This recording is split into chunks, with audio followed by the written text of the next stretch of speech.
जी नाज़रीन, चैनल 6 के प्रोग्राम दिल दियां गिल्लां के साथ मैं हूं नाइला सर और हम लोगों से पूछ रहे हैं कि जॉइंट फैमिली सिस्टम बेहतर है या अलग रहना बेहतर है। आइए बात करते हैं। अस्सलाम वालेकुम। वालेकुम सलाम। क्या नाम है आपका? मेरा नाम साबिर भट्टी है जी। अच्छा, कहाँ से बिलोंग करते हैं आप? रावलपिंडी सर सैयद चौक।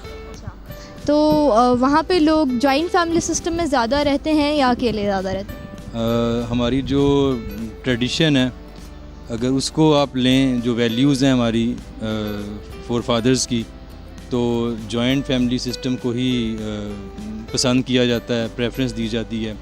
लेकिन अभी जैसे वो कॉपी कर रहे हैं यूरोप की और मॉडर्न होते जा रहे हैं, तो उसमें अब व्यूज़ बदल रहे हैं। तो अभी लोग सेपरेट जो फैमिली सिस्टम है उसको ज़्यादा पसंद करने लगे हैं। अच्छा, जॉइंट फैमिली सिस्टम में रह के क्या क्या फ़ायदे होते हैं? गिनती के 4-5 गिनवा दें। एक तो जैसे 2-3 भाई इकट्ठे रहते तो उनको सपोर्ट, एक दूसरे की सपोर्ट होती है, डिफरेंट जो कह लें कि मामलात को सेटल करने में, क्राइसिस को सेटल करने में।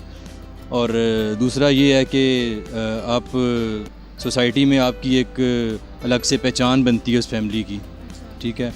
और तीसरा ये कि एक स्ट्रॉन्ग फैमिली बन के सामने आती है। जॉइंट फैमिली सिस्टम अच्छा है, लेकिन अगर आप बच्चों की सही उनको ट्रेनिंग देना चाहते हैं तो फिर अलग से रहना ज़्यादा बेहतर है। हाँ, ये मैंने बहुत सुना है कि नानियाँ दादियाँ जो हैं वो बच्चों को बिगाड़ देती हैं। सच्ची बात है? हाँ जी, हमारे नानियाँ दादियाँ कभी कभी घर में आती हैं तो इसलिए आपके बच्चे सुलझे में? हाँ जी, वो चंद दिन के लिए बिगड़ते हैं फिर ठीक हो जाते हैं। हाँ जी।